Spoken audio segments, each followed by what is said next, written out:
आज की हमारी कहानी है लालची सेठ। एक गरीब ब्राह्मण था। उसको अपनी कन्या का विवाह करना था। उसने विचार किया कि कथा करने से कुछ पैसा आ जाएगा तो काम चल जाएगा। ऐसा विचार करके उसने भगवान राम के एक मंदिर में बैठकर कथा आरंभ कर दी। उसका भाव यह था कि कोई श्रोता आए चाहे ना आए, पर भगवान तो मेरी कथा सुनेंगे।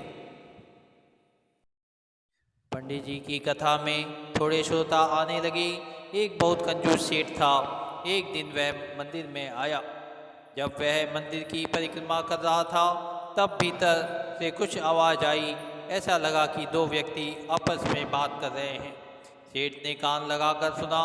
भगवान राम हनुमान जी से कह रहे थे कि इस गरीब ब्राह्मण के लिए 100 रुपये का प्रबंध कर देना, जिससे कन्यादान ठीक हो जाए। हनुमान जी ने कहा, ठीक है महाराज, इसके 100 रुपये कल हो जाएंगे। सेठ ने यह सुना तो वह कथा समाप्ति के बाद पंडित जी से मिले और उनसे कहा कि महाराज, कथा में रुपए आ रहे हैं कि नहीं। पंडित जी बोले, श्रोता बहुत कम आते हैं तो रुपए कैसे आएंगे। सेठ ने कहा, मेरी एक शर्त है, कथा में जितना पैसा आए वह मेरे को देना और मैं आपको 50 रुपये दे दूंगा। पंडित जी ने सोचा कि उसके पास कौन से इतने पैसे आते हैं, 50 रुपये तो मिलेंगे। पंडित जी ने सेठ की बात मान ली। उन दिनों 50 रुपये बहुत सा धन होता था। इधर सेठ की नीयत थी कि भगवान की आज्ञा का पालन करने हेतु हनुमान जी 100 रुपये पंडित जी को जरूर देंगे। मुझे सीधे सीधे 50 रुपये का फ़ायदा हो रहा है। जो लोभी आदमी होते हैं वे पैसे के बारे में ही सोचते हैं। सेठ ने भगवान जी की बातें सुनकर भी भक्ति की और ध्यान नहीं दिया, बल्कि पैसे की ओर आकर्षित हो गए। जब सेठ जी कथा के उपरांत पंडित जी के पास गए और उनसे कहने लगे कि कितना रुपया आया है।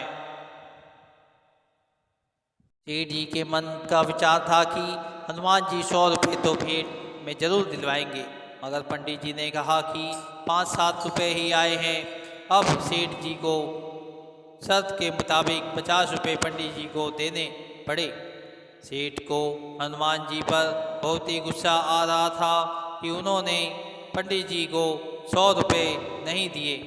वह मंदिर में गया और हनुमान जी की मूर्ति पर घूसा मारा। घूसा मारते ही सेठ का हाथ मूर्ति से चिपक गया। अब सेठ जोर लगाए अपना हाथ छुड़ाने के लिए, पर नाकाम रहा। हाथ हनुमान जी की पकड़ में ही रहा। हनुमान जी किसी को पकड़ ले तो वह कैसे छूट सकता है। सेठ को फिर आवाज़ सुनाई दी। उसने ध्यान से सुना। भगवान हनुमान जी से पूछ रहे थे कि तुमने ब्राह्मण को 100 रुपये दिलाए कि नहीं। हनुमान जी ने कहा, महाराज 50 रुपये तो दिला दिए हैं, बाकी 50 रुपये के लिए सेठ को पकड़ रखा है। ये 50 रुपये दे देगा तो छोड़ देंगे। सेठ ने सुना तो विचार किया कि मंदिर में लोग आकर मेरे को देखेंगे तो बड़ी बेइज्जती होगी। वह चिल्लाकर बोला, हनुमान जी महाराज, मेरे को छोड़ दो, मैं 50 रुपये दे दूंगा। हनुमान जी ने सेठ को छोड़ दिया। सेठ ने जाकर पंडित जी को 50 रुपये दे दिए। जय हनुमान जी महाराज की। यह कथा सुनने के लिए आप लोगों का धन्यवाद। यदि यह कथा आप लोगों को पसंद आई हो तो हमारे चैनल को लाइक करें, सब्सक्राइब करें, शेयर करें और कमेंट में बताएं कि हमारी कथा आप लोगों को कैसी लगी।